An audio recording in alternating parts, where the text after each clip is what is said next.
Welcome to Avaris Law spouse application video. If you're a British or UK permanent resident and you wish to bring your non-EAA spouse, unmarried partner, civil partner or fiancé, along with any dependents aged under 18 to the UK, you will need to sponsor them under the settlement visa category. If the applicant is outside the UK, they will need to apply online via Visa for UK by booking the biometric appointment in their local visa application centre. This visa gives the applicant the right to live and work in the UK for 2.5 years.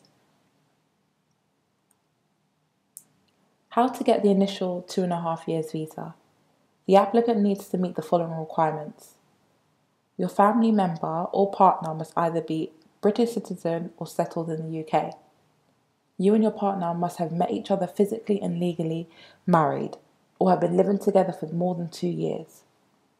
Your relationship must be genuine and you intend to live together permanently.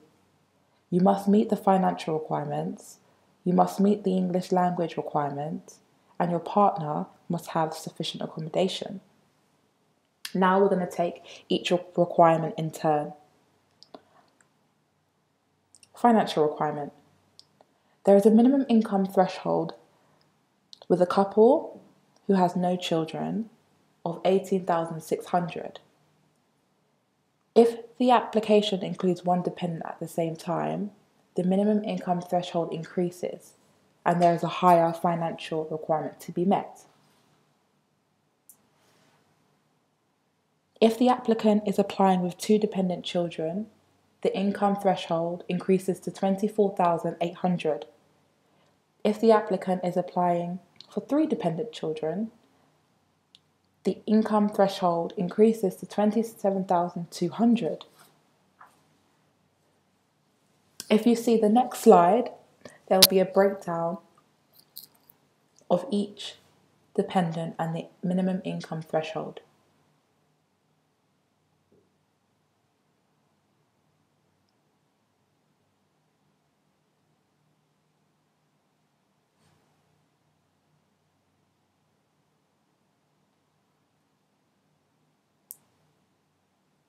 Acceptable income sources. There are 5 acceptable income sources.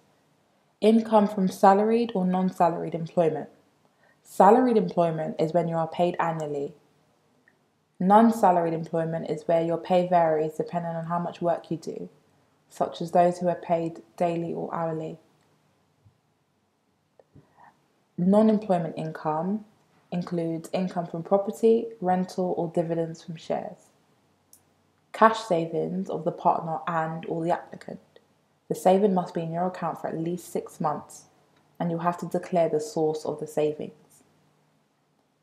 Pension of the applicant's partner and or the applicant. And income from self-employment.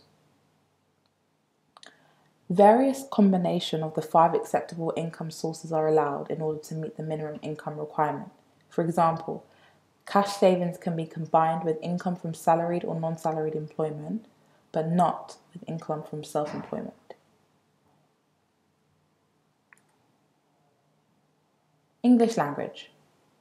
The applicant must be able to show that he or she can speak and understand English. There are 3 options the applicant can rely on. Number 1, passing an improved English language test with at least level A1 in speaking and listening components. This is where people make the mistake and they think they need to pass speaking, listening and reading. No, they only need to pass speaking and listening components only. Or having a degree that was taught in English and is recognised as being equivalent to a UK's bachelor's degree. Or you are from an English national speaking country. If you click on the link below, it will take you to the link of all the English national speaking countries. Required documents. The current required documents for the spouse visas are a current passport or valid ID travel, previous passport to show your travel history, and 2 passport size colour photographs.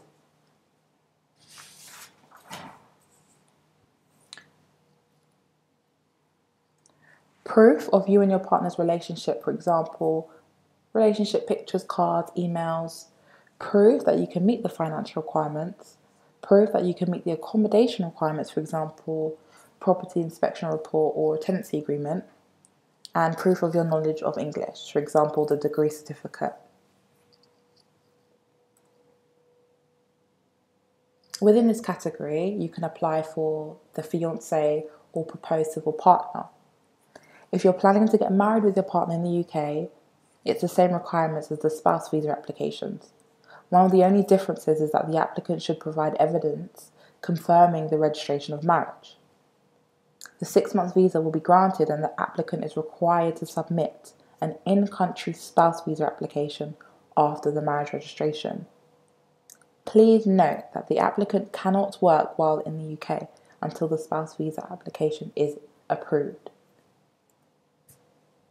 Yes, you can extend your visa for an additional 30 months, which can take your total time in the UK on this visa for up to 5 years. You must meet the same requirements as you applied for your initial visa.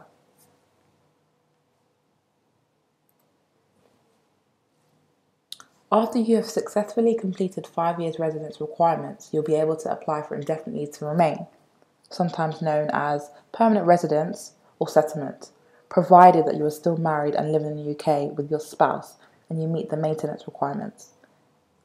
You need to demonstrate that you have not spent more than 180 days in every 12 months outside the UK during your 5-year period. Please note that the whole day absences will only be counted. Again, you must pass the Life in the UK and level B1 English language tests in speaking and listening components only. After 1 year of being granted indefinite leave to remain, you will be eligible to apply for naturalisation, also known as British citizenship. Again, you must submit the Life in the UK pass notification letter and English language certificate confirming you meet the level B1 in speaking and listening components only. If you would like any further advice, please contact us on 0207 596 2765. Thank you.